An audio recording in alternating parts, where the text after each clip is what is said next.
Thierry Magnin, bonjour. Bonjour. Bienvenue sur Pertusato. Pertusato qui se distille dans le grand alambic de la maison Mémérou.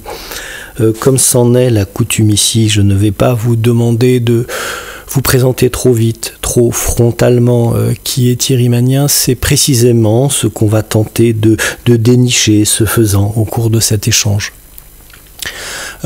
Si vous êtes là, et on vous en remercie parce que Saint-Paul-en-Cornille, on n'est pas vraiment un centre névralgique, si vous êtes là, c'est pour nous parler de l'œuvre de Pierre Teilhard de Chardin. Alors dans cette petite communauté qui a pour habitude d'interroger le monde, c'est vrai que ce nom ressort assez régulièrement. On est quelques-uns à penser que l'œuvre du père Teilhard de Chardin résonne encore, ou résonne enfin avec notre histoire, et très souvent pour expliquer des choses qui nous paraissent un peu difficiles à aborder, et sa proposition du point oméga et tout, enfin voilà, on prendra le temps d'en parler bien sûr, sa proposition nous guide et nous aide à y voir plus clair, pour dire les choses simplement. Je ne pense pas qu'il faille reparler de toute sa biographie, enfin bon, l'histoire de Pierre Teilhard de Chardin, notamment la revue Noosphère l'a déjà très bien décrite. Non, au contraire, j'avais plutôt envie de rentrer comme ça, que l'on saute tous les deux pieds joints dans l'histoire de l'Homo sapiens et l'histoire du père, et puis on verra comment, sans plan préétabli, comment se dépatouiller avec tout ça. J'avais envie de commencer il y a 70 000 ans, à cette période particulière, alors elle n'est pas précise dans le temps ni dans l'espace, mais il semblerait que l'Homo sapiens, que le cerveau de l'Homo sapiens se met à fonctionner un peu autrement.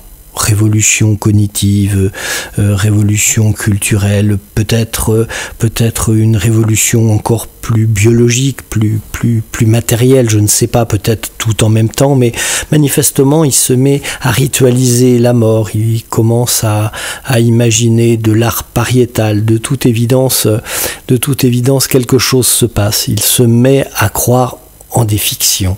C'était le passage entre croire en la réalité d'un lion qui est devant soi et l'esprit tutélaire d'un lion qui pourrait habiter un lieu ou je ne sais pas, mais voilà, quelque chose d'un peu autre va débarquer comme ça dans l'histoire de l'Homo sapiens, et ça va changer quand même assez considérablement son rapport au monde.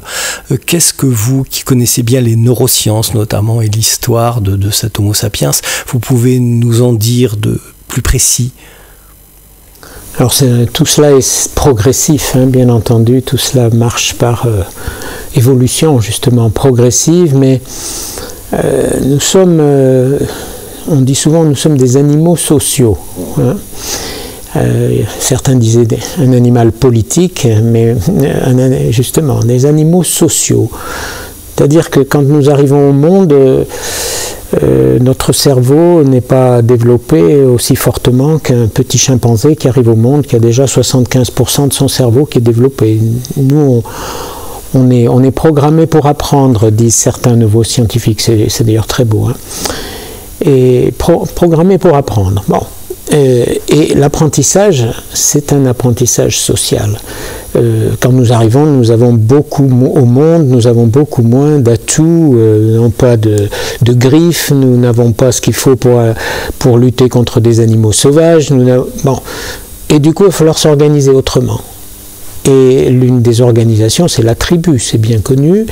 Et puis, petit à petit, ce sont les liens sociaux qui se créent, hein, et qui vont permettre justement un apprentissage extrêmement développé, surtout lorsque eh bien, il y a un esprit de corps, il y a un esprit de communauté, il y a un esprit de groupe. Hein. Alors souvent, c'est pour se défendre contre des éléments naturels, contre des animaux, contre d'autres tribus.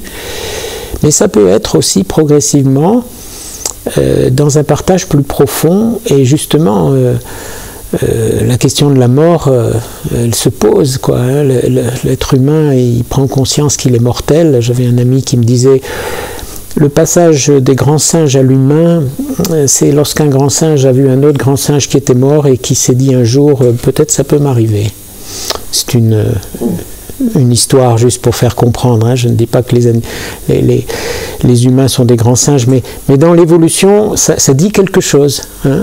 Cette grande question de la mort, qui est une question de tous les âges dans l'humanité, bien entendu.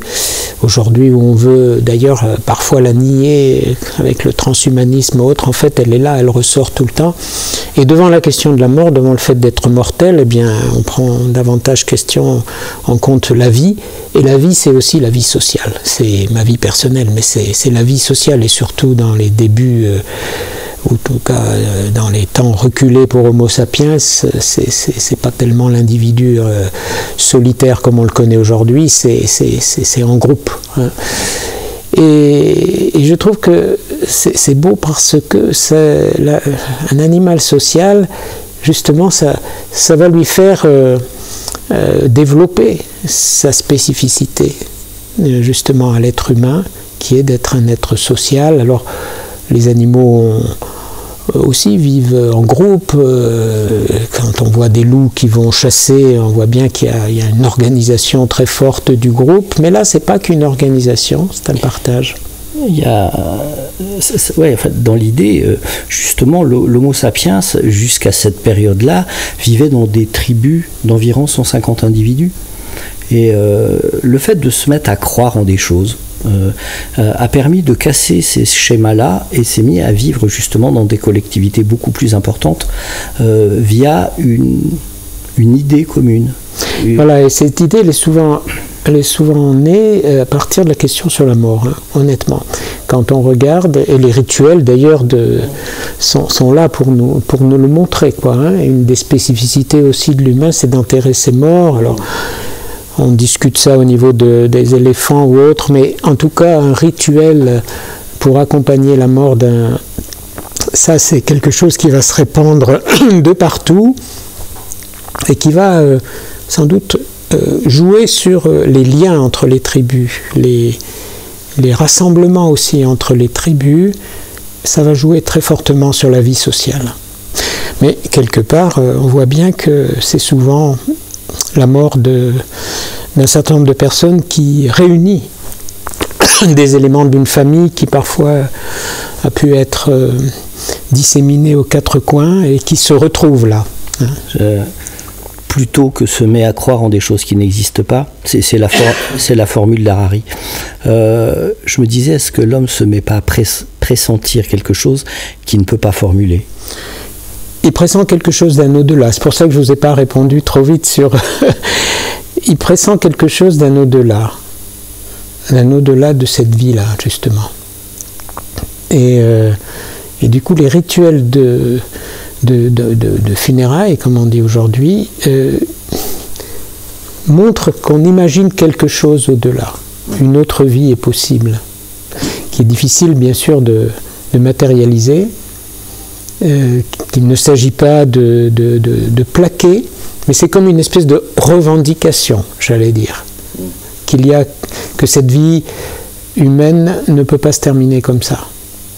Et c'est à la fois pour l'ancêtre qui vient de mourir, lorsqu'il est mort vieux, et à la fois pour le groupe lui-même, dans son lien avec l'ancêtre. Il y a une revendication, alors après ça passe par, en tout cas, une revendication d'un au-delà de la vie terrestre. Oui. Donc l'Homo sapiens se met à pressentir quelque chose, il se met à se réunir en plus grande communauté. Effectivement, dans sa peur de mourir, il y a aussi la peur du hasard, la peur de tout ce qui peut arriver dans une vie sauvage, des animaux, des maladies, des accidents. J'ai l'impression que l'Homo sapiens a voulu quand même très tôt, à partir de cette période-là, voulu quand même se prémunir de tout ça, de se réunir donc, et de s'auto-protéger les uns par rapport aux autres, et que c'est cette idée, c'est cette étincelle qui va plus ou moins arriver. Alors évidemment elle n'est pas instantanée, mais c'est quand même à partir de là qu'on va commencer à aller vers notre monde contemporain. Tout plus ou moins s'explique à partir de cette peur de mourir, cette capacité à la canaliser, à s'en protéger, et voilà. Et à partir de là, on commence à fabriquer un homme, enfin moderne, ça n'a pas de sens, mais quelque chose comme ça. Oui, avec l'apparition des systèmes religieux, justement, qui vont réguler aussi la vie de la communauté. C'est ça qui est intéressant, c'est la revendication, c'est par rapport à un au-delà de cette vie terrestre, mais une des conséquences, c'est une régulation aussi de cette vie terrestre, et du coup une sociabilité autour d'un certain nombre de croyances qui vont aussi permettre de réunir, hein, qui vont participer de cette socialisation. Alors, cette révolution dans la façon d'appréhender la vie, c'est tout à fait nouveau à ce moment-là. Ça ne préexiste pas avant. C'est le cerveau qui change. C'est uniquement culturel. Non, moi je pense que nous sommes. Alors tout ça est difficile, hein, bien parce sûr, que bien sûr. On n'arrive pas trop à avoir des cerveaux sur les fossiles. Hein. Donc le cerveau, c'est ce qui est une des choses les plus difficiles à imaginer pour le passé, puisqu'on n'en garde pas. On ne garde pas de neurones. Mais on pense que c'est un mélange. Hein, ce sont des interactions entre le biologique et le social. Et c'est d'ailleurs très intéressant de voir comment les neurosciences d'aujourd'hui retrouvent ces interactions, par exemple, entre le biologique et le psychique, hein, entre les comportements, les modes de vie et le cerveau qui se façonne, et le cerveau qui permet les modes de vie, et les modes de vie qui, en retour, façonnent le cerveau. Hein. Et comme nous sommes faits pour apprendre, comme nous sommes faits pour apprendre, eh bien, oui, cet apprentissage, il est biologico, psycho, socio et spirituel aussi. Et les cerveaux se modifient, le corps humain se modifie, les apprentissages sociaux aussi vont avoir leur influence. Voilà, c'est un jeu d'interaction.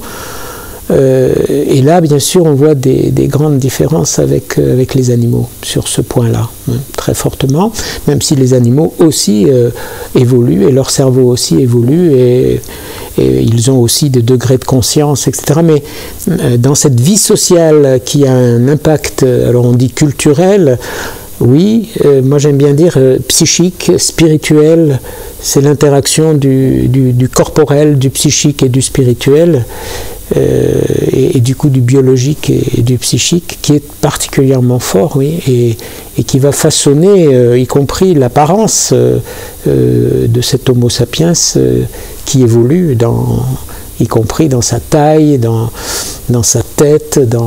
La taille varie beaucoup d'ailleurs dans son évolution. Voilà. Le passage à l'agriculture l'a rendu beaucoup plus petit, contrairement aux chasseurs-cueilleurs qui étaient grands, forts. Et voilà. Et alors l'arrivée de l'agriculture, ça c'est considérable. Hein. Oui, considérable. Dans un premier temps, c'est quand même très néfaste à l'Homo sapiens, mais ça lui a permis d'autres choses. Voilà.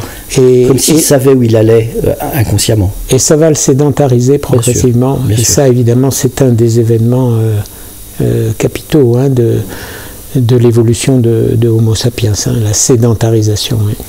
J'ai l'impression que cette sédentarisation, c'est vraiment une intuition, hein, ne serait que le symptôme d'une révolution du niveau de conscience même de l'Homo sapiens, comme si un palier avait été passé, même si ça ressemble à une évolution linéaire, mais un palier aurait été passé. À partir de ce moment-là, l'homme a maille à partir avec l'éternité. C'est de cet ordre-là. Il va inventer des dieux, il va ritualiser la mort, il va aller chercher de l'art pariétal, mais de l'art, et l'art est toujours quand même une façon de conjurer sa propre mort. Les espaces proto-urbains aussi, c'est une façon de se protéger et d'affirmer peut-être un divorce avec l'écosystème Terre qui l'a fabriqué, qui lui a donné conscience. Alors, là aussi, c'est très progressif. Les dieux occupent, en tout cas, occupent l'espace culturel, imaginatif, et on en trouve des traces dans les récits. C'est ça, c'est les récits qui sont fondateurs, qu'ils soient de l'ordre de la mythologie, qu'ils soient de l'ordre du rituel religieux, des récits qui donnent sens à la vie humaine. Alors, c'est difficile bien sûr que l'intériorité va jouer son rôle, ce qu'on pourrait appeler aujourd'hui dans le langage moderne la conscience profonde des individus. Mais là, on raisonne beaucoup plus en collectif qu'en individu, à vrai dire. Et donc dire Dieu parle au cœur de l'homme, je pense que ça va venir avec la révélation biblique, par exemple. Et ça ne sera pas si simple à dire autrement. Mais les dieux occupent un espace et régulateur de la vie sociale et de l'ensemble de la nature dans laquelle l'homme se situe. Et là, c'est les rituels qui sont, à mon avis, la trace la plus forte. Chez les chasseurs-cueilleurs, on sait ça assez bien maintenant, c'est des communautés d'environ 150 individus, et c'est celui qui tient la narration, qui raconte des histoires, qui est le plus haut placé dans la hiérarchie. Oui, bien sûr. C'est pas le plus fort, c'est pas celui qui tue le plus de gibier, c'est celui qui tient l'histoire. Et du coup, qui rassemble.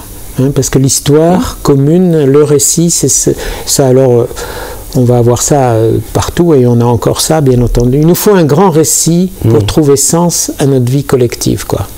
Un grand récit commun.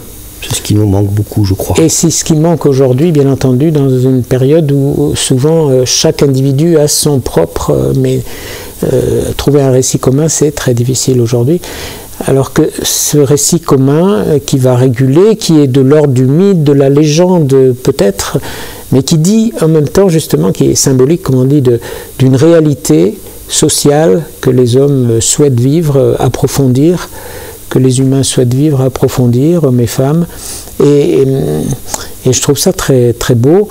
Et on n'a jamais vu d'animaux qui écrivaient un grand récit. Non. Alors, cette humanité va poursuivre son histoire. On va pas rentrer dans les détails, mais il y a à la fin de la dernière grande glaciation, il y a en très gros 10 000 ans, tout est prêt. Tout est prêt dans l'Homo sapiens pour que des cités sortent de terre, des pyramides, des narrations absolument incroyables qui vont réunir des centaines de milliers d'individus. Et bon, voilà, très vite, on va arriver probablement à la Rome antique, notre Moyen-Âge, etc., etc. Jusque-là, l'humanité continue de vivre avec des croyances qui sont multiples, qui sont disséminées sur toute la Terre, sans que ce soit très dangereux pour l'écosystème. Terre, je ne sais pas jusqu'où... Enfin, ça ne pose pas de problème. Apparemment, même si ça tend l'écosystème, ça ne pose pas de problème insoluble. Et puis, à partir de la Révolution française, l'ère industrielle, la colonisation, qui était évidemment un moment très très particulier de l'histoire, l'homme, malgré tout, l'Homo sapiens se met à tellement tendre son écosystème qu'il est en train de le détruire aujourd'hui. Et est-ce que ça c'était dans l'origine? Est-ce qu'au départ donc de cet Homo sapiens, il y a 70 000 ans, quand il commence à se poser toutes ces questions, est-ce que c'est un programme qui se déroule inexorablement, ou est-ce qu'on aurait pu faire autrement? Est-ce qu'on peut encore faire autrement? Alors, il me semble que l'un des gros points, il y a 70 000 ans et moins, c'est de survivre face à la nature. Il y a un réflexe de survie, hein. Alors que nous gardons d'ailleurs, hein, d'une certaine manière, puisque nous sommes des héritiers, hein. Et on l'a vu pendant le Covid, hein, où on s'est mis en mode survie, justement, hein. Là, la survie, quoi, et de fait, là, elle se comprend, hein, notamment par rapport aux bêtes sauvages et autres difficultés. Donc, quand on est en mode de survie, voilà, on s'organise pour la survie de l'espèce. Et on se pose beaucoup de questions sur l'origine. Les grands récits fondateurs sociaux dont on vient de parler, en fait, ils ont en général comme objectif de nous faire comprendre d'où on vient et vers où on va. Hein. Quelle est notre origine et quelle est notre destinée, hein. À travers les rites, à travers les chants, à travers les histoires. Et là, il y a comme un apprivoisement de la nature. Pendant tout un temps, il y a un apprivoisement de la nature, que l'on peut comprendre par la nature. Elle est vue comme hostile d'abord, hein. Elle est vue aussi comme nous donnant la nourriture, mais aussi avec une forme d'hostilité. Et puis évidemment, plus la révolution industrielle va se mettre en marche, et plus la nature va passer de hostile, même si elle continue lorsqu'il y a des cataclysmes, ou des catastrophes, ou des volcans, etc., à être de l'ordre de la catastrophe, bien sûr, mais elle va devenir progressivement une ressource. Et il me semble que... et voilà. Et c'est là le problème, hein, et une ressource qui est à la disposition de l'homme. Alors que dans la plupart des grands récits fondateurs, y compris bibliques, hein, on y reviendra peut-être, l'homme évidemment a une place originale, particulière dans la création, mais pas du tout pour en être le prédateur, pas du tout pour assujettir la nature, la cultiver, la garder, la cultiver oui, mais pas l'assujettir. Alors que là, progressivement, la nature va devenir une ressource à disposition de l'homme, du moins de certains en tout cas, de ceux qui ont le pouvoir de la cultiver et de la transformer. Et bien sûr que là on commence à avoir ce que l'on connaît aujourd'hui comme en germe de cette fameuse crise écologique. Ce qui est intéressant, hein, c'est de voir comment un Teilhard de Chardin à son époque le disait déjà de manière assez forte. Quand on lit les textes de Teilhard sur ce domaine-là, on pourrait penser que c'est les textes d'un écologiste d'aujourd'hui.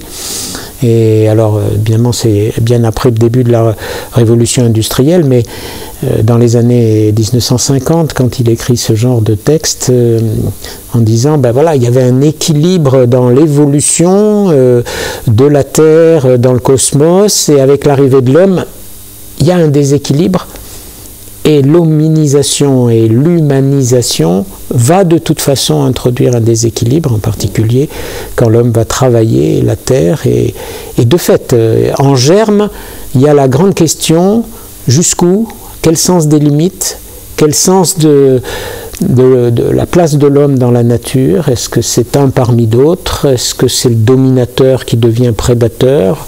Ou est-ce que c'est l'intendant des dons qui lui sont faits, notamment à travers cette nature? Ben ça va être les grosses questions, bien entendu, qu'on connaît aujourd'hui. Mais la révolution industrielle va mettre en marche une vision où la nature devient une ressource, et une ressource pour l'homme.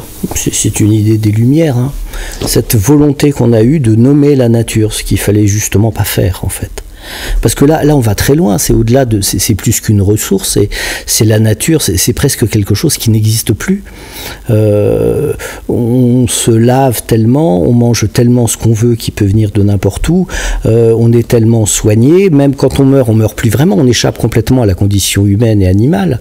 On meurt, on est dans une chambre froide, 2 jours après on est incinéré, on repart en cendres, il n'y a plus rien d'animal là-dedans, et on a l'impression que plus les gens d'ailleurs sont élevés dans la hiérarchie sociale, plus ils arrivent à nier complètement le fait d'appartenir encore à un monde aussi animal. Alors ce qui va être important, hein, c'est l'apparition en effet de la technique, de l'objet technique, et comment cet objet technique va changer notre rapport à la nature. Ça, je pense que c'est très important aussi, et on peut peut-être en dire quelques mots.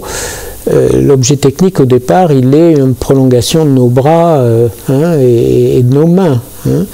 Et puis progressivement, l'objet technique ou la technique, et on le voit aujourd'hui avec les développements des technosciences numérisées en particulier, c'est bien plus que la prolongation, et c'est bien plus qu'une aide pour l'humain, c'est un modèle presque de la machine intelligente, comme on dit aujourd'hui.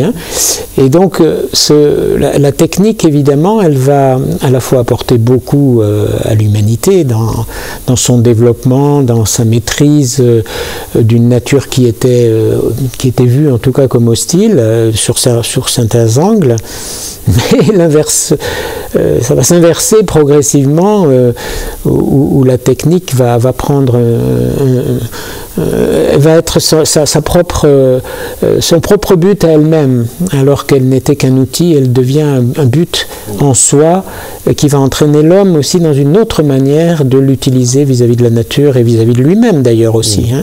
Et le fameux homme-machine qui date pas d'aujourd'hui, il se développe. C'est un homme qui ne fait plus qu'une chose. C'est des références à Darwin, où la nature est luxuriante, elle est variable d'un endroit à l'autre et s'adapte de façon différentielle suivant ce qu'elle rencontre. C'est vrai que l'homme contemporain, enfin tous les hommes contemporains font pratiquement tous la même chose, sont tous dans la même narration consumériste, et que ça précisément pour l'écosystème c'est pas viable. On peut pas tous avoir la même chose dans la tête et vivre selon les mêmes paradigmes. Oui, alors moi je suis personnellement assez technophile, donc j'essaye d'être un technophile vigilant, si je puis dire ainsi. Les sciences et les techniques nous aident énormément et peuvent être des alliés remarquables, y compris pour prendre soin de la nature. D'ailleurs, à mon avis, on ne résoudra pas l'urgence écologique sans la science et la technique, et en même temps, on ne peut pas résoudre cette urgence-là, me semble-t-il, uniquement avec la science et la technique, mais il nous en faut. Aujourd'hui, quand on veut permettre à une bâtisse d'avoir le meilleur coût énergétique et les meilleures dépenses énergétiques, la technique nous aide énormément. Bon. Donc je pense que voilà, mais c'est quand cette technique devient le but en soi, quoi, et quand elle modèle nos manières de penser, à tel point justement que nous pouvons perdre une forme d'humanité, notamment dans notre relation à la nature, dans notre relation à nous-mêmes. Vous voyez, j'ai pas mal été en contact de par mon propre travail avec des biologistes, des biotechnologistes qui se réclament de courants transhumanistes, qui ne sont pas, ces personnes-là ne sont pas le docteur Frankenstein, ce ne sont pas des monstres, ce sont des gens sympathiques, mais élevés dans une mentalité qu'ils développent eux-mêmes, et où il nous disait, par exemple, non, l'humain, il est un fruit de l'évolution, comme tous les vivants, c'est trop aléatoire. Nos déterminismes biologiques, il faut s'en soustraire. Si on veut vraiment vivre, il faut de plus en plus que la technologie design la biologie, design l'humain, et d'où le vivant artificiel, et d'où la vie artificielle qui aujourd'hui n'est pas encore bâtie, mais où on va vers ça, d'où les implants, d'où cette idée qu'il faut repousser le vieillissement et que même on pourrait éventuellement aller à l'immortalité. C'est notre condition de nature, notre biologie qui s'inscrit dans l'évolution naturelle, qui est remise en cause comme une faiblesse. Et c'est là qu'il y a un danger. Et c'est là qu'il y a un danger. Et justement, si l'idéal de l'humain, c'est de devenir un cyborg, comme on dit aujourd'hui, une fusion entre l'homme et la machine, avec des fonctionnalités parfaites, ce que aucun élément naturel ne peut avoir. Bien sûr qu'il y a des ratés dans la nature, bien sûr qu'il y a... et là, ça serait l'idéal d'une perfection, qui est une perfection de la machine, qui est une perfection des fonctionnalités, alors là on perd son humanité, et c'est ça qui est très intéressant aujourd'hui. Ben oui, et ce qui est très intéressant, on a un contre-feu très, très intéressant aujourd'hui de cela, hein. C'est qu'au même moment où les technosciences ont l'air de faire de la machine intelligente l'idéal pour un humain ou un surhumain ou un transhumain, les sciences du vivant nous montrent qu'on est vivant que lorsqu'on est un mélange de robustesse et de vulnérabilité. Oui, il faut être suffisamment robuste pour ne pas se déliter dès qu'il y a un problème, dès qu'il y a un accident, pour ne pas s'effondrer. Mais s'il n'y a pas une dose de vulnérabilité, c'est-à-dire une capacité de se laisser transformer par son environnement, c'est tous les terrains de l'épigénétique en particulier, eh bien le vivant ne peut plus vivre. Un vivant en bonne santé doit être à la fois robuste et vulnérable. Alors qu'on a le modèle de la machine qui lui est uniquement robuste, qui passe ou qui casse, si je puis dire, hein. Et là, on est à un tournant, me semble-t-il, et qui n'est pas sans lien avec notre relation à la nature. Est-ce que notre relation à la nature, elle va être de l'ordre d'accepter notre vulnérabilité dans notre propre nature humaine, et du coup de regarder la nature qui nous environne d'une toute autre manière qu'avec la force et la perfection théorique d'une machine invulnérable? C'est un bel enjeu. Cette machine est très réductrice de ce qu'est un Homo sapiens. Elle n'a pas de lien avec le tout, elle n'a pas forcément elle n'est pas capable d'appréhender justement un chemin au sein donc d'une évolution. C'est juste qu'évidemment sur un tout petit segment de l'Homo sapiens, elle est capable d'être extrêmement performante. Par contre, sa réalité complexe, sa réalité cosmique, elle peut pas du tout l'appréhender. Elle n'est pas faite pour ça, en fait. Bien sûr, et en particulier pour une raison assez simple, la machine n'a pas de corps. Elle n'est pas incarnée. Elle n'a pas de corps, elle n'éprouve pas, elle peut simuler des émotions, mais elle n'éprouve pas d'émotions. Et c'est ça aussi qui est intéressant. Les neurosciences d'aujourd'hui nous montrent que la conscience nécessite de sentir, de ressentir, d'avoir les cartes neuronales qui nous permettent de décrypter nos sensations, nos sentiments. En gros, on pense avec tout son corps, pas simplement avec un cerveau qu'on pourrait copier sur du silicium. On pense avec tout son corps. Et là est une différence essentielle entre l'humain et la machine dite intelligente, qui a ses qualités bien entendu, qui est capable de faire des fonctions bien mieux que les humains, mais qui n'éprouve pas, qui ne sent pas, et qui ne vit pas de cette manière-là, qui n'a pas de conscience et qui ne comprend pas ce qu'elle fait d'ailleurs, tout en faisant des choses que nous trouvons souvent très intelligentes. Alors dans tout ça, on va tenter de revenir un tout petit peu à l'origine de cette rencontre, Teilhard de Chardin, donc c'était l'idée. Alors quand on en parle entre nous, on a le sentiment que si aujourd'hui il nous manque un grand récit, si l'homme justement raisonne en silo en disant on va régler tel problème, si l'homme échappe à, je sais pas, une cosmogénèse ou quelque chose comme ça, on pense que Teilhard de Chardin avait certainement compris avant beaucoup justement cette nécessité d'un récit qui tienne compte de là où on en est dans l'évolution, qui tienne compte de notre passé, de nos savoirs, et en même temps qui disent mais tout ça on peut le réunir dans un vrai récit absolument fabuleux, et qui donne de nouveau un souffle à la vie et un avenir et un espoir, surtout parce que ce monde manque quand même cruellement d'espoir, j'ai l'impression. Alors en effet, la grande synthèse que Teilhard de Chardin va faire à son époque, hein, Teilhard il est né en 1881, il est mort en 1955, donc le principal moment de son travail c'est la première partie du XXe siècle. Il va justement voir dans l'évolution, la fameuse évolution que Lamarck et Darwin ont largement alimentée d'un point de vue biologique. Il va voir dans l'évolution, et à l'intérieur de l'évolution, la montée de la complexité, et de ce qu'il va appeler la complexité conscience. Il va voir là, d'une part, un sens extrêmement fort et une résonance, une cohérence avec le message chrétien et notamment les visées cosmiques des épîtres de saint Paul et des écrits de saint Jean dans son prologue et dans l'Apocalypse. Et progressivement, il va faire une synthèse qu'on appelle une synthèse, c'est-à-dire c'est pas du tout un concordisme, c'est une mise en regard de ce grand récit biblique qui évidemment vient de beaucoup plus loin que les théories de l'évolution et ce qu'il voit dans la création par évolution. Hein.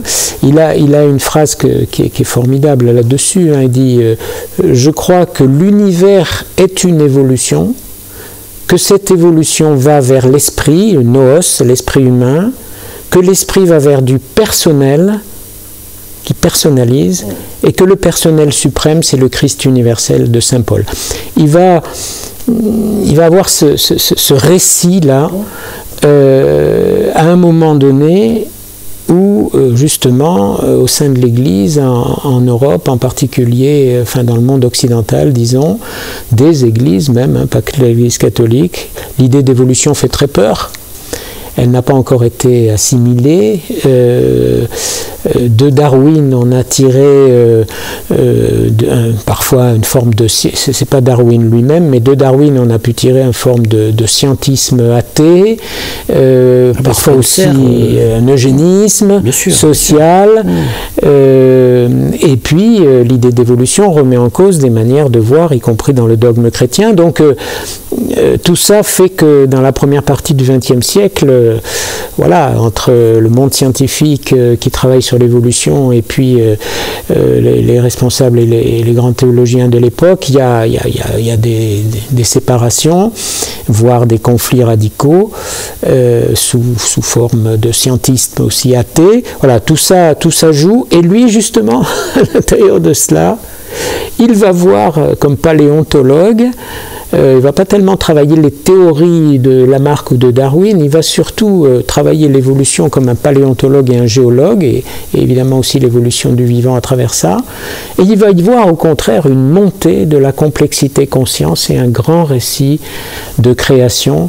Ce qui est très intéressant aussi, c'est de voir que ces intuitions premières sortent de la guerre de 14-18. Alors ça vaut le coup de s'arrêter là-dessus si vous voulez, parce que souvent on dit Teilhard de Chardin est un optimiste béat qui voit de toute façon que tout va se résoudre, même s'il y a quelques problèmes passagers, ça va. Pas du tout, hein, pas du tout. Les idées de Teilhard lui sont venues alors qu'il venait de terminer la guerre de 14-18 comme brancardier. C'est-à-dire, si j'ai bien compris les historiens, la guerre de 14-18, ça a été une vraie boucherie. Et un brancardier dans une boucherie, il voit la boucherie. Hein. Et donc, là, il a vu la négation du sens de l'évolution, justement.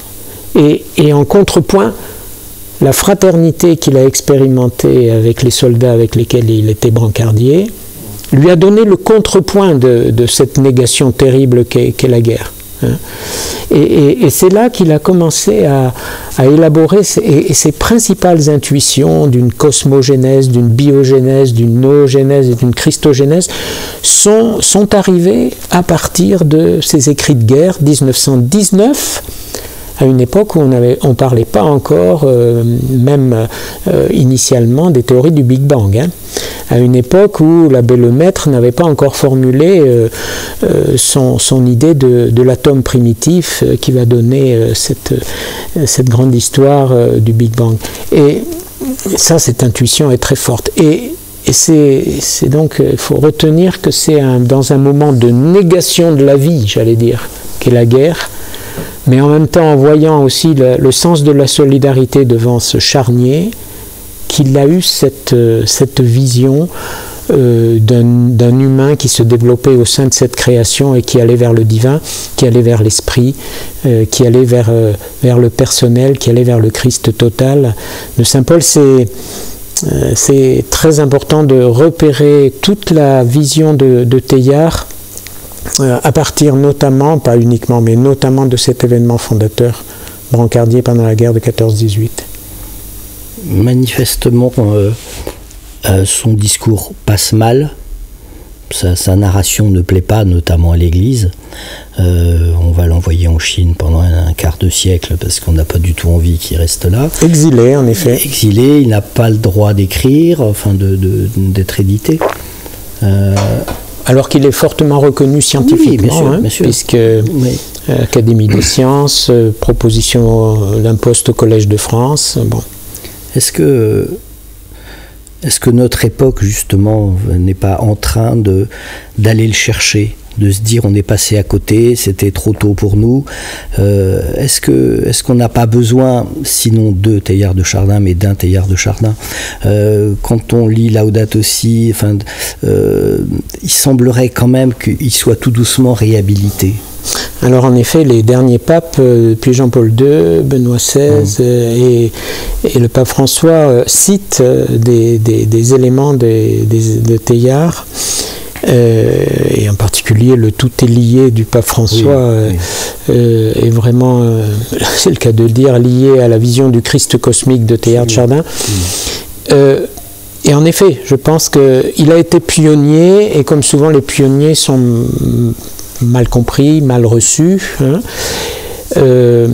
alors aussi avec des hostilités, alors sans vouloir du tout excuser ces responsables d'église qui l'ont rejeté ou qui l'ont envoyé en exil. Alors il faut être nuancé parce qu'il a eu des oppositions, et puis on pense que dans son ordre jésuite, il avait à la fois des opposants, mais il y en avait qui pensaient qu'en l'exilant en Chine, il pourrait continuer son travail beaucoup plus librement que s'il restait en Occident. C'est mélangé. Tout ça, comme souvent, c'est mélangé. C'est pas simplement une hostilité bête et méchante.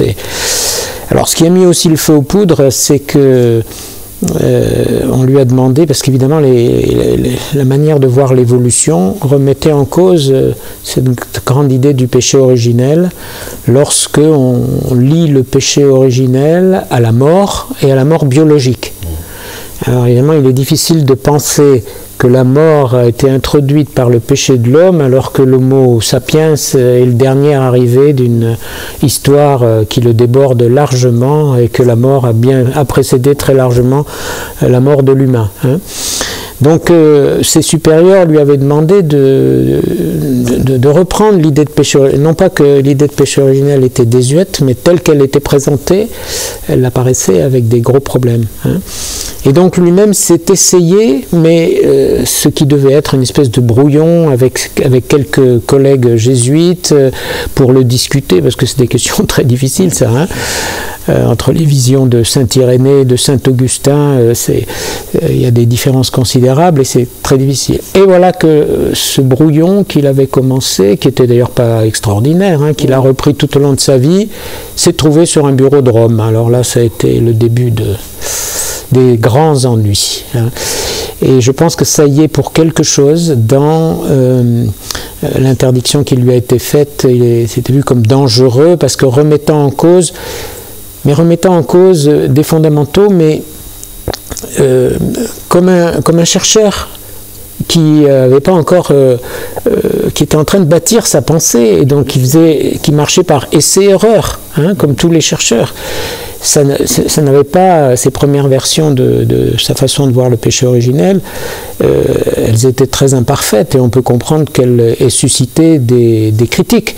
Mais entre les critiques et puis l'exil, c'est là l'ennui. Et en même temps, c'est ça qui est assez formidable de voir chez Teilhard de Chardin. Il est resté fidèle à son Église. Oui, absolument. Dont il a pourtant souffert tout au long de son existence, y compris dans les dernières années. Je suspecterais d'avoir été quand même assez excité à l'idée de participer à la Croisière jaune quand même. Alors, tous ces voyages, ça aussi, c'est extraordinaire, parce qu'évidemment, la paléontologie, elle est mondiale, j'allais dire. Et évidemment, les scientifiques ont la chance d'avoir ces liens. Et alors, la Croisière jaune, bien entendu, mais aussi, il a participé à la découverte de l'homme de Pékin, du synanthrope. et c'est pas lui qui l'a trouvé, mais il a participé à, il a été invité aux quatre coins du monde, en Afrique du Sud aussi. Autrement dit, tous ces voyages ont continué de lui donner une espèce de vision justement universelle. Hein. Lui qui va parler du Christ cosmique et du Christ universel, eh bien, sa fréquentation aussi bien de la Chine, des États-Unis, de l'Afrique du Sud et de bien d'autres pays. Henri de Montfred comme aventurier, c'est pas surprenant qu'il soit bien entendu avec un aventurier comme Henri de Montfred. Voilà, il va rencontrer beaucoup de gens qui ont des visiers, qui eux-mêmes sont dans des grands récits de l'humanité, et ça va finalement l'aider très fortement à maturer sa propre pensée.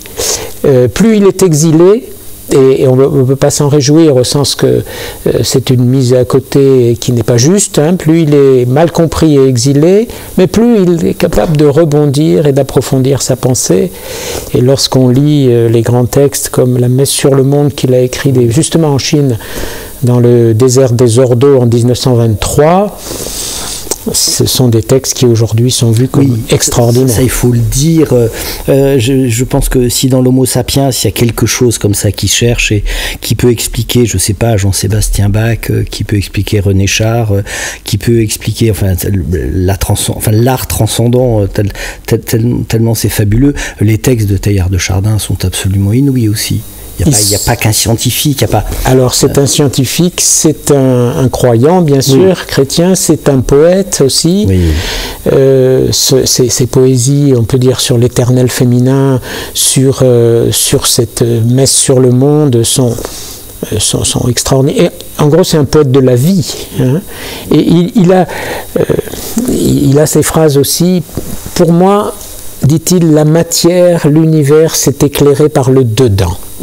C'est-à-dire qu'il a vu il a vu quelque chose, alors vu au sens d'une vision, pas simplement avec ses yeux, mais il a vu quelque chose qui agitait toute la matière, y compris la matière inerte, la matière vivante, évidemment l'humain, le cosmos tout entier. Il y a vu une force du dedans. Et justement, c'est ça qu'il magnifie. Et cette force du dedans, c'est un principe très important chez Teilhard, c'est le principe d'unité. Il y a des forces d'unité, il y a aussi des forces de désunion, hein. Mais il y a à travers les atomes, il y a des atomes qui s'unissent, des molécules qui s'unissent, des agrégats qui s'unissent, des animaux qui s'unissent, des humains qui s'unissent. La passion d'unir, et c'est dans cette unité qui se déploie par fécondation finalement, et c'est ça la complexité pour lui, hein. Deux éléments qui s'unissent et qui en produisent un troisième, hein, qui monte en degré de potentialité, de complexité, et pour lui de conscience. On y reviendra, si vous voulez bien, sur la question de la conscience chez Teilhard, parce qu'elle est centrale. Il a vu ce principe-là, et c'est ça pour lui l'évolution, animée par le dedans. Hein. Du coup, évidemment, ces poèmes sont extraordinaires de vie, et aussi bien pour la vie matérielle, la vie animale ou végétale et animale. Et alors, pour l'humain, il va avoir c'est cette fameuse construction de la noosphère, hein, c'est-à-dire la convergence des consciences. Les humains sont faits pour interagir et bâtir collectivement une intelligence collective, comme on dirait aujourd'hui, hein, pleine de conscience et pleine de potentialité. Et justement, il va dire ce qui est l'opération la plus créatrice dans l'univers, c'est quand deux humains dialoguent de cœur à cœur, de centre à centre. Et ce qui va beaucoup l'aider, c'est sa relation à quatre, notamment, plus que quatre, mais notamment quatre femmes qui vont beaucoup l'aider à accoucher de sa propre pensée, par cette unité qu'il va vivre en tout bien, tout honneur, avec ces quatre femmes qui vont quelque part l'engendrer dans sa pensée, hein. Et son poème sur l'éternel féminin, c'est aussi cette idée d'union, de fécondation, lorsque des personnes. Alors l'éternel féminin passe par des femmes, mais il est plus large que femme-homme. Hein. C'est ce qui permet à des êtres humains une convergence des consciences, et pour lui, ça se débouche sur l'amour. Et l'amour, va-t-il dire, c'est l'énergie la plus vitale, la plus extraordinaire qui anime l'évolution. Et pour lui, cet amour, il se dit à travers le Christ, mais on y reviendra évidemment un peu plus loin. Voilà, c'est à la fois plein de science, plein de vision d'avenir, plein d'espérance, et plein de poésie, et plein de foi. Donc, c'est bien là, mon père, où les cyborgs s'arrêtent. Bien sûr. C'est là qu'il faut le dire, cette évolution du dedans, cette évolution qui lie les hommes, qui les pousse vers quelque chose de transcendant. Bon, effectivement, c'est pas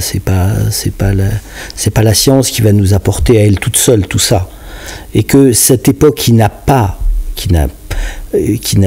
plus de narration globalisante, où l'humain est vu avec du recul, avec de loin, et qu'on arrive, et qui permettrait d'arriver à se comprendre, à analyser et trouver d'une juste place. On n'en est pas là du tout pour le moment. Alors il y a des lieux où on en est un peu là, d'autres lieux pas du tout. C'est un mélange, je trouve.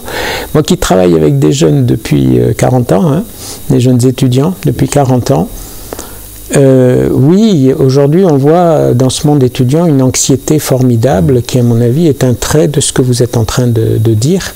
Et aussi, j'allais dire en même temps, mais c'est un peu galvaudé aujourd'hui cette expression, mais une recherche peut-être plus vraie et plus forte que jamais. Il y a un mélange, hein, parce que justement la machine ne suffit pas. Alors, la machine ne rend pas heureux. Elle n'incarne rien. Elle n'incarne rien, et justement le mot incarnation est très fort. Sûr. Elle n'a pas de corps, elle n'est pas incarnée, elle est désincarnée, la machine. Alors elle peut être très utile pour jouer, pour calculer, bien sûr. Elle nous ferait croire parfois, enfin c'est pas elle qui nous ferait croire, c'est nous qui croyons en l'ayant fabriquée, parce que la machine ne nous fait rien croire, mais que nous sommes, tout est calculable, tout est mesurable, tout est programmable. Alors oui, beaucoup d'éléments de la vie sont calculables, programmables, mais sauf l'amour. Si vous dites à un poète que sa poésie est calculable et mesurable, il vous dira mais vous n'y comprenez rien à la poésie, c'est-à-dire vous ne comprenez rien à la vie. Dans la vie, dans la vie humaine, dans la vie d'un animal, il y a de la machine, oui, il y a une partie machine, c'est vrai, et on peut comprendre que cette machine puisse être mise sur ordinateur, oui. Mais justement, ce qui en fait le souffle, ce qui en fait l'ouverture, ce qui en fait la complexité conscience, pour employer le terme ça, ce n'est pas de l'ordre du quantifiable, du mesurable. Évidemment, si on nous dit qu'il faut quantifier l'amour, ce n'est plus de l'amour. C'est Cyrano de Bergerac, cet instant d'infini qui fait un bruit d'abeille. Ça ne peut pas se quantifier. Ça ne peut pas se quantifier. Et d'ailleurs, cette ouverture à l'infini qui traverse une grande partie de l'histoire de l'humanité, elle est justement ce qui nous fait sortir d'un système mécanique. Hein? Pourquoi le système mécanique devient si puissant? À quel moment on abandonne la globalité de la bête, sa globalité vraiment, et que brusquement on dit on va la réduire, jusqu'à devenir extrêmement puissante, efficace dans un tout petit segment? Alors ça, c'est une grande question. Moi, je peux dire quelques jalons qui m'ont marqué en faisant des études de philosophie, des sciences en particulier. Je ne pense pas qu'il y ait eu une volonté, oui, hein, ça s'est fait progressivement. Je ne vais pas repartir trop loin, mais avec les Lumières, hein, le sujet est devenu très important. Hein, le sujet, ce qu'on appellera aussi l'individu. Et c'est très bien avec Kant, avec des gens comme ça. Et je veux dire, ça a été un progrès, quoi, hein, d'une certaine manière. Mais après, le sujet est devenu le centre. Il est devenu tellement central qu'il est devenu le centre unique. Aujourd'hui, on parle d'anthropocène. Hein. Alors, ça se discute, mais une chose est l'autonomie du sujet et qui se réfère à sa conscience profonde, ça se comprend très bien. Une autre chose est l'autonomie qui se transforme en indépendance, où le sujet est le centre de tout et il regarde le reste uniquement en fonction de lui-même. C'est le tout à l'ego. Un peu. Et il me semble que, du coup, on a eu cette évolution-là, et concomitamment d'ailleurs avec la technique, hein, et concomitamment avec l'économie aussi, hein, avec un ultralibéralisme qui favorise cet individu à qui tout arrive et qui se prend pour le centre.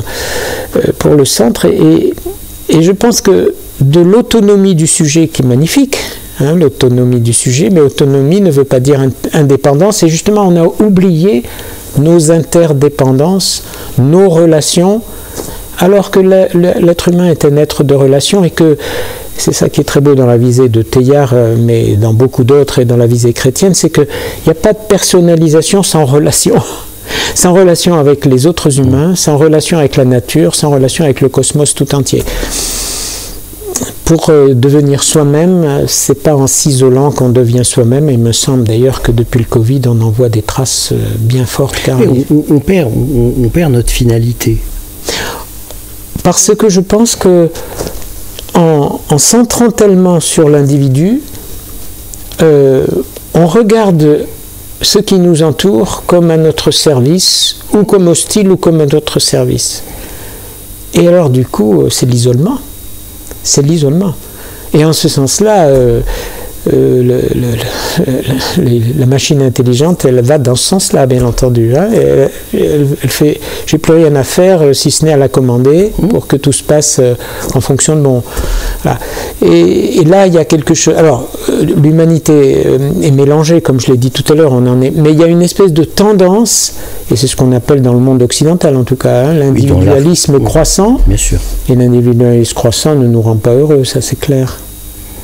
Ne donne pas de téléologie, on ne sait pas où on va en fait. Et oui, et c'est pour ça que vous entendez beaucoup de jeunes qui sont superbes, hein, à titre personnel, qui ont plein de potentialités, qui vous disent bon, moi l'avenir, non, je peux pas vous dire. Non, je veux bien travailler dans le présent, mais l'avenir, je vois pas du tout. Quelle différence d'ailleurs avec ma propre génération, hein. Alors peut-être avec naïveté à l'époque, mais là l'avenir est bouché, hein. Alors que voilà, et souvent c'est parce qu'on n'a pas un bon récit, on n'a pas des récits. Et pour moi, vous voyez, la résurgence de la question spirituelle, parce que je pense que dans nos sociétés, autant les grandes religions, peut-être pas l'islam, mais autant le christianisme a beaucoup perdu d'audience dans la population du monde occidental et continue d'en perdre, autant la quête spirituelle, elle, est à mon avis, tous azimuts, est à mon avis beaucoup plus forte aujourd'hui qu'il y a 30 ans. Parce que justement, il y a un manque fondamental, quoi. Si on n'a pas de souffle, hein, spirituel et souffle, ça va ensemble. Comment faire ?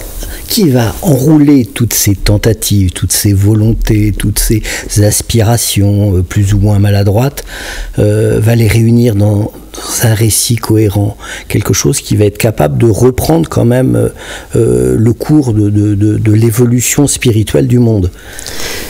Mais il y a des tentatives, me semble-t-il. Pour moi, un texte comme Laudato Si du pape François, hein, et les suites, alors le patriarche Bartholoméo Ier orthodoxe Constantinople avait aussi, avant le pape François d'ailleurs, émis des choses dans le même sens. Je vois comment ce texte de Laudato Si a eu des échos bien au-delà du monde chrétien, bien au-delà. Parce que, quelque part, imparfaitement bien entendu, mais tout de même de manière audacieuse, il a su lier la crise écologique avec, oui, lutter contre les effets liés à l'environnement, en même temps, cri de la terre et cri des pauvres, c'est le même combat. Donc il y a un caractère social et une crise qui est anthropologique, qui est dans le cœur de l'homme, hein, qui est l'homme personnel, mais l'homme collectif aussi dans l'humanité.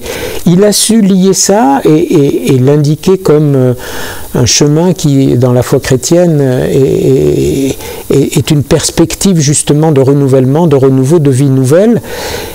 Et ça, je pense que ce type de récit-là, même si les gens qui y sont sensibles ne se retrouvent pas dans la foi chrétienne, mais dans d'autres instances, a beaucoup touché une partie de la population, en tout cas. Donc on voit bien qu'il y a une recherche en ce sens-là, et cette grande crise écologique qui a un côté dramatique, et on en voit des effets, hein, elle peut être aussi sonner un réveil, et on voit d'ailleurs des initiatives. Vous voyez, moi je suis très marqué à l'échelle de la France, pour prendre notre pays, quand je vois l'évolution d'un organisme comme l'Agence pour la maîtrise de l'énergie, l'ADEME,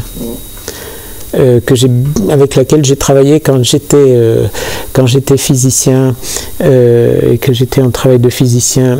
Et aujourd'hui, l'ADEME, devant la crise écologique, fait beaucoup de travaux, hein, et propose par exemple des scénarios pour aller vers une neutralité carbone en 2050. Et dans ces scénarios, c'est une alliance entre le technique, le social, les modes de vie, l'économique, qui est typiquement, comme on vient d'en parler dans Laudato Si, hein, c'est-à-dire une transformation, et eux-mêmes qui proposent des scénarios, des pistes pour aller vers cette neutralité, ils disent que si nous ne changeons pas notre cœur, notre façon de voir la nature, les autres, notre façon de consommer, si nous n'entrons pas dans une sobriété, ça ne marchera pas, et que la technique par elle-même ne suffira pas. Ça, c'est une agence systémique. Ah mais voilà, et ça, systémique, là, oui, dans le bon sens du terme, là, ça, il y a 20 ans, vous ne le voyiez pas, ça, hein. Ça commence à surgir. Alors, c'est pas suffisant, hein, au jour d'aujourd'hui, mais vous avez des endroits, moi qui vis maintenant à Lille, dans le Pas-de-Calais, vous avez Los Angeles, par exemple, où là, toute une ville, petite ville, collectivement a changé sa manière de vivre, et c'est un vrai exemple d'un écosystème très respectueux non seulement de la nature, mais aussi de la vie en groupe et de la vie en communauté. Le Java, il y a des expériences. Voilà, il y a des expériences comme ça qui sont un peu des phares. Alors, est-ce que nos hommes politiques, est-ce que la Commission européenne ou l'Union européenne va favoriser tout cela, ou bien va nous techno... Ne nous fâchons pas. Hein, et ben ça reste évidemment des enjeux, d'ailleurs, pour les prochaines élections. Oui, ben oui, oui, qui s'annonce un peu navrante a priori. C'est probable, mais on peut pas en être certain. Oui, il faudrait notamment que l'ADEME, évidemment que le réchauffement climatique et l'énergie c'est un problème, mais c'est qu'un tout petit problème, évidemment, et qu'il faut vraiment totalement déborder ce problème-là. L'effondrement de la biodiversité, l'acidification des océans, tous les cycles de l'azote, du phosphore qui s'effondrent, enfin il y a énormément de problèmes, c'est systémique et le chantier est absolument considérable. Là il faudrait un plan Marshall à l'échelon planétaire.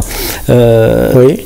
C'est ce que les COP cherchent, mais n'arrivent pas à trouver. Hein. Ça change à peu près rien dans les faits. Dans les résultats tangibles, immédiats, ça ne fonctionne pas. Ça ne veut pas dire que ça fait pas un chemin quand même. Hein. Ça ne veut pas dire ça quand même. Ça fait un chemin, je pense. Oui, je pense que ça ouvre des voies, évidemment, qui ne sont pas suivies des faits immédiatement. Est-ce que... Alors, pour revenir, parce que bon, malgré tout, c'est le thème, on va essayer de s'y tenir un peu à Teilhard de Chardin.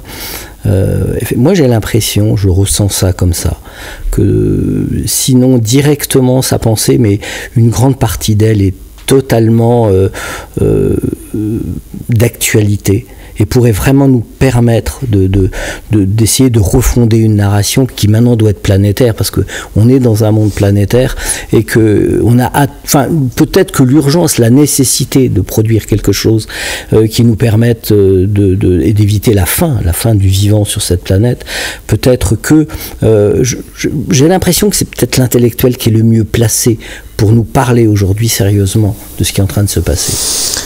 Alors je crois aussi que le grand récit qu'il a tenté, cette grande synthèse entre la vision de l'évolution telle que le scientifique qu'il était pouvait en dégager des éléments, et puis la vision de la destinée humaine dans la vision chrétienne, notamment dans cette vision de Saint Jean et de Saint Paul, avec cette idée que toute la création est animée par le Verbe de Dieu, comme dit le prologue de Jean, c'est-à-dire quand il a vu que dans l'évolution du dedans, c'est du dedans que cette évolution, lui, il y a vraiment vu une résonance, pas une preuve, une résonance. Évidemment, l'incarnation, Jésus de Nazareth, capitale, la mort et la résurrection de Jésus, et le Christ cosmique, comme il dit lui-même, le Christ universel, comme on dit dans la tradition chrétienne, c'est-à-dire qui, comme dans les épîtres aux Éphésiens et aux Colossiens de Saint Paul, prend possession de cet univers, et un univers qui va de alpha à oméga, comme dit Saint Jean, et qui, en systémique, est attiré par oméga aussi, puisque en systémique, on dit bien que l'évolution du système est marquée par le futur, par les attracteurs futurs, avec cette amorisation de l'ensemble de l'univers à partir de oméga vers alpha. Cette synthèse qu'il a faite est une synthèse qui est extrêmement intéressante, parce que, contrairement à d'autres, il ne s'agit pas d'une fusion dans un grand tout indifférencié. Ça, c'est déjà quelque chose de très intéressant. Travailler l'intelligence collective, travailler notre place et notre responsabilité d'humain, personnel et collectivement, ça fait progresser tout le cosmos, quelque part, et non pas fusionner dans un grand tout en disant amen à une espèce de grand tout qui nous déborde et qu'on ne comprend pas. Alors c'est très difficile en même temps, il faut bien le reconnaître, mais c'est vraiment ça qui est vu, c'est-à-dire le moindre d'entre nous a une place essentielle dans l'avancée de cette noosphère. Il n'abandonne pas l'individu, Teilhard de Chardin. Et y compris celui qui est sur le bord de la route. Et nous-mêmes d'ailleurs, il me semble, moi j'ai été très marqué par deux formes d'expérience, de cheminer avec des personnes handicapées moteurs cérébrales. Pour un intellectuel comme moi, c'est complètement désorientant, complètement. Et puis d'apprendre progressivement, et c'est plutôt eux qui m'ont appris à la sociabilité aussi, et comment ça humanise d'une manière extraordinaire, même s'il faut aussi continuer de lutter contre, et y compris utiliser les sciences et les technologies pour soulager bien entendu les handicaps et lutter contre, bien sûr. Mais là, il y a une vie sociale qui, enfin, souvent c'est les plus petits qui nous apprennent la vraie vie, quoi. Et puis 12 ans de cheminement avec des personnels d'unités de soins palliatifs, où là le pouvoir de la technique en fin de vie il est relativisé. Oui, la technique médicale est utilisée pour lutter contre la douleur physique, tant mieux, tant mieux. Même pas, on fait mieux aussi parfois, mais on voit bien que là l'accompagnement d'une personne en fin de vie, justement, il est médical, il est biologique si je puis dire, mais il est aussi psychique, il est aussi spirituel. Et là on voit la personne humaine, alors à la fois dans sa faiblesse évidemment, et c'est pas simple, mais on voit comment en combinant le corporel, le psychique et le spirituel dans un accompagnement de ces personnes-là, on est témoin d'une force de vie extraordinaire. Et ça, vous voyez, je pense qu'on est au cœur et on est au cœur de la foi chrétienne pour moi. Et là, on est dans les temps de Noël. Dieu qui se fait enfant, c'est fou, quoi. C'est pas possible, justement. Dieu, c'est le grand Manitou qui contrôle tout, qui dirige tout, qui tire toutes les ficelles. Eh bien, le Dieu qui nous est révélé en Jésus-Christ, c'est tout l'inverse. On pourrait dire un Dieu vulnérable. Et c'est parce qu'il est vulnérable que je peux l'approcher, que je peux me laisser apprivoiser, que je peux l'apprivoiser lui-même. Et c'est là que les forces de vie surgissent, quoi, en nous. Qu'est-ce qui fait surgir des forces de vie dans l'homme? Qu'est-ce qui fait surgir une confiance dans l'homme, personnellement et communautairement? C'est pas les grands exploits. Les grands exploits nous stimulent, oui, très bien. Mais les héros, on va dire, ouais, bah, c'est les héros, mais moi je ne suis pas un héros. Le Christ, c'est l'anti-héros. Mais c'est ce qu'on nous vend tout le temps. Mais je sais, c'est bien Netflix, sûr, hein, tout le monde est abonné à Netflix. Bien sûr.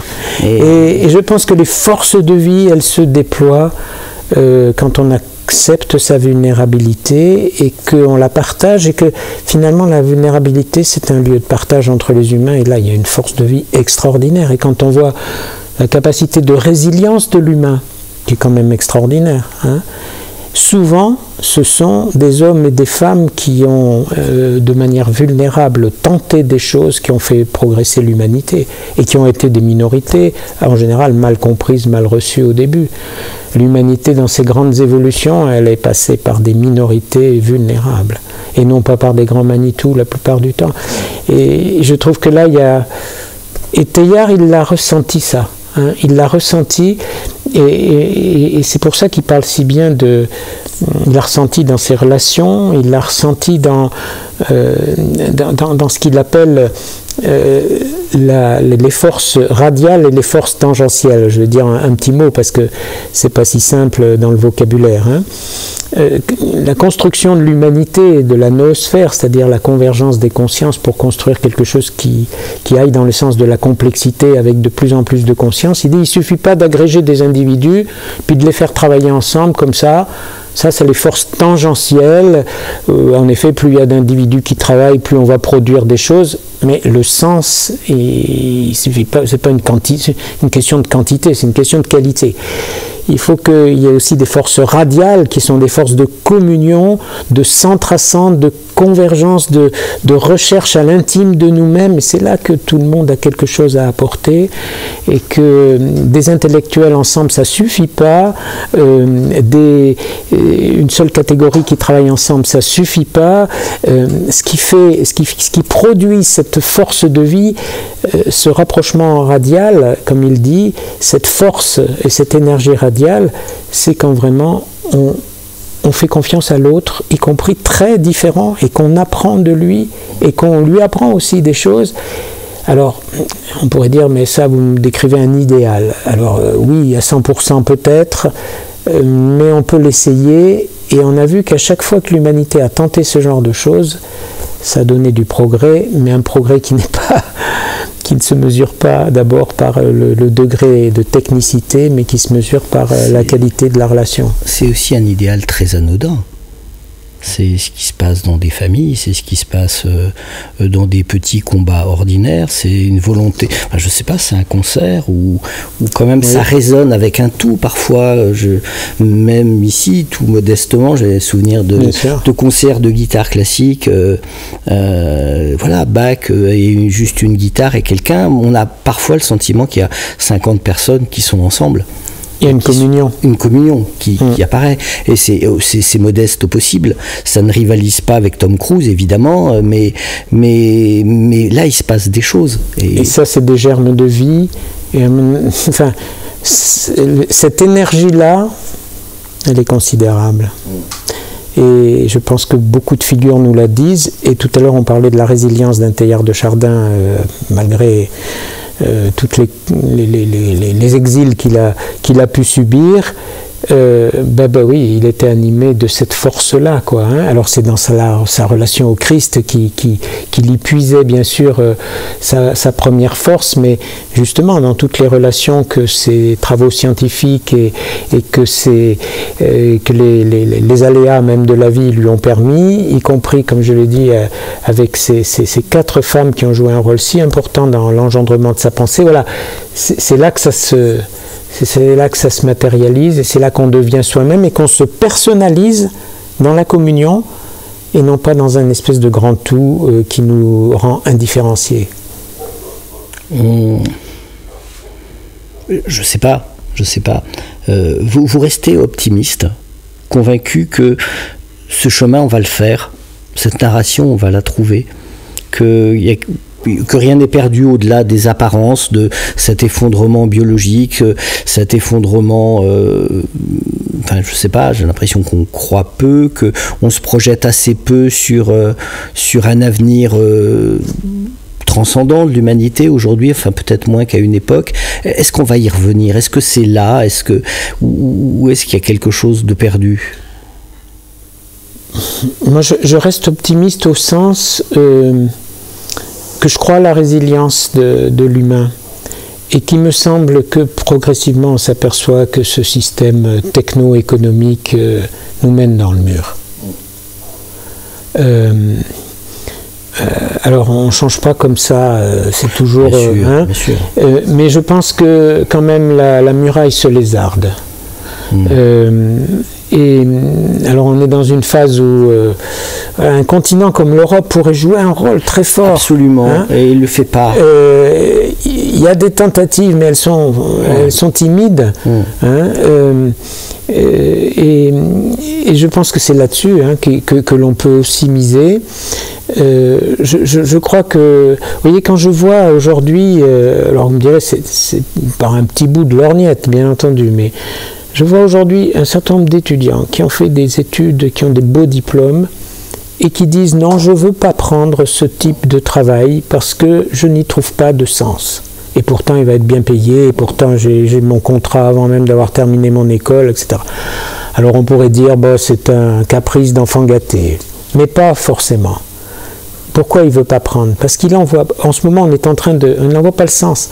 On est en train de discuter justement avec des entrepreneurs qui sont censés embaucher les étudiants que nous formons. Et un certain nombre d'entrepreneurs comprennent qu'ils ne peuvent plus fonctionner comme avant. Qu'un travail, si on n'y trouve pas de sens, la personne va partir ailleurs. Et comme en ce moment en France, on est plutôt au niveau des cadres dans une position au niveau chômage assez favorable, ils partent, quoi. Hein, et si on veut les retenir, il faut changer. Mais vous en avez des entrepreneurs qui ont une conscience bien plus profonde, qui se disent, de fait, c'est le sens du travail professionnel qui aujourd'hui est tout à fait autre, dans un équilibre avec la vie personnelle, avec la vie associative.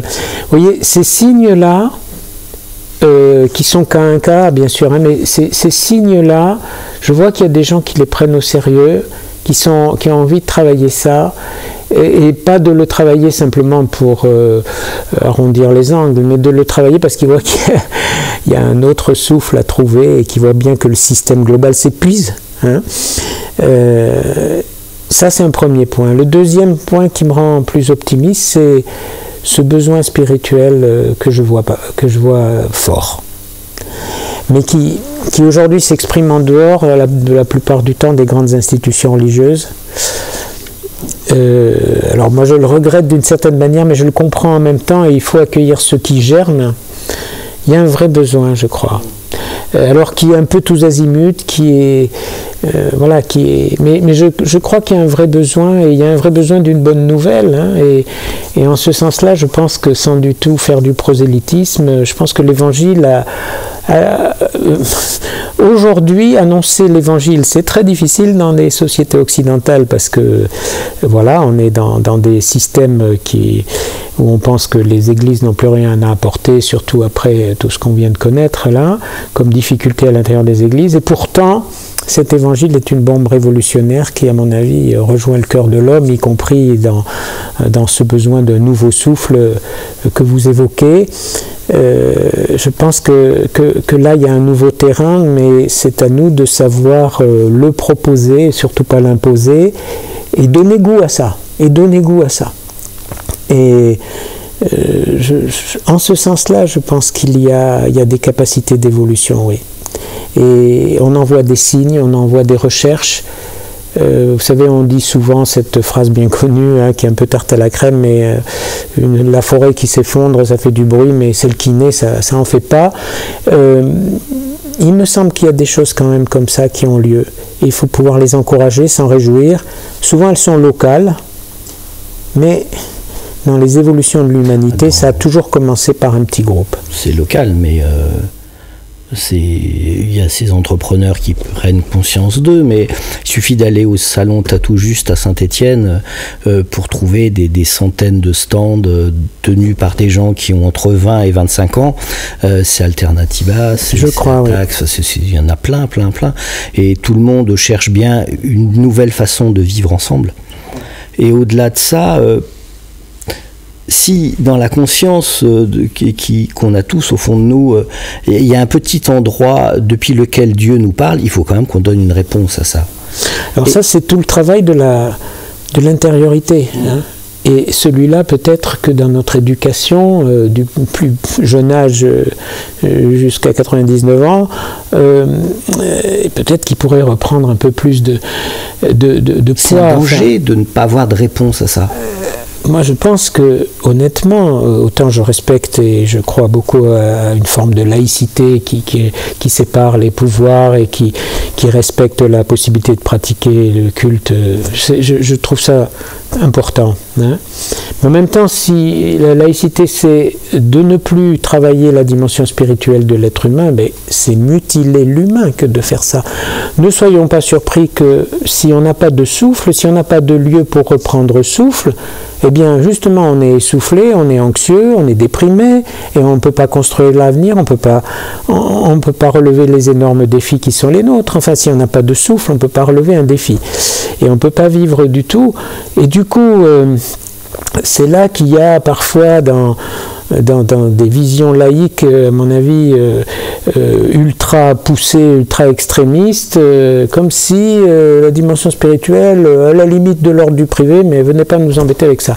Alors je sais bien que le spirituel peut aussi être un lieu où on instrumentalise les gens, hein, bien entendu, et le meilleur et le pire sont possibles, mais pouvoir développer corps, âme, esprit, j'aime bien dire, j'aime beaucoup cette anthropologie qui vient de loin et qui a été développée notamment par un certain Saint-Irénée de Lyon, hein, au IIe siècle, et qui aujourd'hui est d'une grande actualité, qui dit ce qui fait l'homme, c'est le mélange et l'union du corporel, du psychique et du spirituel.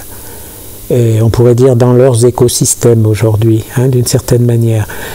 Cultiver cet homme tripartite, si je puis dire, en même temps, tout ça est intriqué, bien entendu. Hein. Cultiver ces différentes dimensions de l'homme pour l'aider à grandir, personnellement, communautairement, mais c'est capital pour relever tous ces défis-là. Et là, à mon avis, on a encore un grand déficit. Le déficit est immense, les urgences sont immenses, les enjeux sont vertigineux, parce que si la vie s'arrête, tout s'arrêtera avec elle. Et avec Teilhard, vous voyez, pour en revenir à lui, il l'a pigé, ça. C'est très clair. Il l'a pigé, et il l'a pigé pas simplement pour l'individu tout seul, mais pour l'individu en communauté, pour l'individu en mondialisation, j'allais dire. Hein. Et ça, c'est extrêmement fort, ça. C'est une crise de la mondialisation qu'on est en train de vivre. Est-ce que c'est la première fois que l'Homo sapiens a un problème planétaire à gérer? Avant, il ne savait pas. Oui. Et que de toute façon, les conséquences que pouvait avoir le fonctionnement d'une tribu quelque part, n'importe où sur cette planète, n'avaient quasi pas d'impact direct sur l'avenir de l'homme. Là, effectivement, la façon dont on vit sur des paradigmes qui sont les mêmes d'un bout à l'autre de la planète, avec des narrations qui sont à peu près toujours les mêmes, il n'y a pas d'écart qui soit si marquant que ça. Là, brusquement, on remet en cause même l'habitabilité de la planète, et c'est pas sur Mars qu'on va s'en tirer, ça, faut pas être bête non plus. Ça, c'est un nouveau problème, c'est une nouvelle dimension qu'on connaissait pas. Est-ce que c'est pas aussi ça qui fait qu'aujourd'hui on sait plus, en fait, juste on sait plus? Alors c'est vrai que c'est la première fois que le risque que la planète ne soit plus habitable se pose comme ça, hein. Et là pour le coup il n'y a pas de frontières, même s'il y a des pays qui subiront avant d'autres les dégâts et qui sont comme par hasard les pays les plus pauvres. Bon. Oui. La sauvegarde de la maison commune, alors pour le coup, à une époque où on a de la difficulté à trouver le bien commun, alors là, la sauvegarde de la maison commune comme bien commun, ça s'impose. Hein. Mais c'est difficile parce que sortir d'un individualisme pour entrer dans la sauvegarde du bien commun. Et je le reconnais, moi je ne veux pas trop lancer des anathèmes comme ça à droite à gauche, parce que, vous voyez, par exemple, pour gérer les déplacements dans une université, les étudiants qui vont faire leur Erasmus, les enseignants-chercheurs qui vont à des congrès dans le monde entier. Le côté universel d'une vie universitaire, c'est très important d'une certaine manière, le côté mondialisation. En même temps, à chaque fois que je prends l'avion pour aller aux USA ou ailleurs, je consomme du carbone, plus. Hein. Et du coup, comment j'équilibre ça ? Alors bien sûr, je ne vais pas aller aux États-Unis avec une barque, mais comment collectivement on prend ça ensemble? Je vous pose des questions qu'on est en train d'essayer de traiter, hein, dans une forme de solidarité qui à la fois permette les relations et qui en même temps induisent une forme de sobriété dans l'utilisation de ce que nous avons comme moyen de déplacement, de transport, y compris dans chaque jour, quoi. Ça se joue là, hein, ça se joue là aussi. Je ne peux pas demander aux politiques de nous proposer comme par miracle une solution de la sauvegarde de la... Si moi-même et si nous-mêmes, là où nous sommes, dans la vie locale où nous sommes, nous n'essayons pas de faire preuve d'ingéniosité. Or, je vois qu'il y a des tas d'idées qui germent. Si on a la volonté de... C'est pas simple à résoudre comme question, hein, mais si on a la volonté de le faire, il y a des tas d'idées qui germent. Teilhard de Chardin disait que la place de l'homme... Hein, il ne faisait pas de l'homme justement le centre du monde, il faisait de l'homme la flèche de l'évolution. Et une flèche, ça trouve une direction, ça entraîne, mais ça ne se prend pas pour le maître du monde, justement, ça entraîne. Et l'esprit de recherche qu'il y a aujourd'hui, me semble-t-il, et d'ingéniosité qu'il y a aujourd'hui, par exemple, pour relever la transition écologique, car il y a un esprit d'ingéniosité et il y a des réalisations extrêmement intéressantes, c'est ça qui va nous propulser du devant, me semble-t-il, surtout si c'est animé d'un souffle et d'un grand récit qui donne du sens à ça, parce que je ne me mets pas à une tâche si je n'en vois pas le sens. Hein. Et donc on revient à ce qu'on disait initialement, et c'est là qu'un grand récit à la Teilhard est une toile de fond. Je ne fais pas de Teilhard le nec plus ultra, une pensée humaine, il ne faut jamais l'absolutiser, hein. Mais dans ce qui est proposé dans cette synthèse entre l'évolution scientifique et une vision de la destinée humaine selon la foi chrétienne, il y a un souffle extraordinaire sans lequel je pense qu'on ne fera pas preuve d'ingéniosité. Pour faire preuve d'ingéniosité, il faut avoir du souffle. Hein. C'est la découverte d'une narration qui serait plus fabuleuse que d'autres, qui nous fera bouger, ou est-ce que c'est l'évidence que des problèmes notamment écologiques, mais pas que, des problèmes sociaux, des injustices vertigineuses, qui à un moment donné va rendre la Terre tellement invivable qu'on va se dire, bon, maintenant il faut... Ça va passer par une nécessité absolue, une urgence, quelque chose comme ça, d'aussi prégnant, ou est-ce qu'on arrivera peut-être avant que ce soit trop violent, trop difficile à trouver un chemin, à trouver une issue par le haut? Je pense que c'est un mélange des deux. Oui. Hein. C'est sûr que souvent nous sommes comme ça, quoi, et on ne fait rien tant qu'il n'y a pas l'urgence absolue. Hein. On est beaucoup comme ça, les humains. Bien sûr, bien sûr. Ça s'appelle parfois la paresse, d'ailleurs, ça. Hein. Et en même temps, quand on commence à construire, on a besoin de se retrouver avec d'autres et de bâtir un récit ou de s'appuyer sur des récits un peu fondateurs communs. C'est ce qu'on disait d'ailleurs au début de notre entretien. Hein. C'est ce qu'on disait il y a 70 000 ans pour l'évolution de l'Homo sapiens. Hein. Et il y a ce besoin-là. Et ça, on en voit des traces que ça se passe. Et je vois des jeunes qui sont, par exemple, engagés dans la transition écologique aujourd'hui et qui viennent demander à des gens comme moi, mais parlez-nous de Laudato Si, parlez-nous de la tradition chrétienne dans ce qu'elle dit de la création. Est-ce que l'homme est dominateur dans la tradition chrétienne, hein, parce que ça fait l'objet de beaucoup de polémiques, etc. Comment ça se passe ? Parce qu'il y a un besoin, c'est pas forcément qu'ils veulent adhérer au christianisme, mais il y a un besoin de se retrouver sur des grands récits pour situer notre action locale dans une destinée beaucoup plus forte. Donc, oui, je pense que c'est un mélange des deux, oui. Je ne pense pas qu'on va faire un grand récit et que du coup on va tous s'y mettre, ça ne marche jamais comme ça. Mais le grand récit, c'est chemin faisant qu'il se trouve, se retrouve. Et là, les grandes traditions spirituelles ont beaucoup à apporter, me semble-t-il, beaucoup.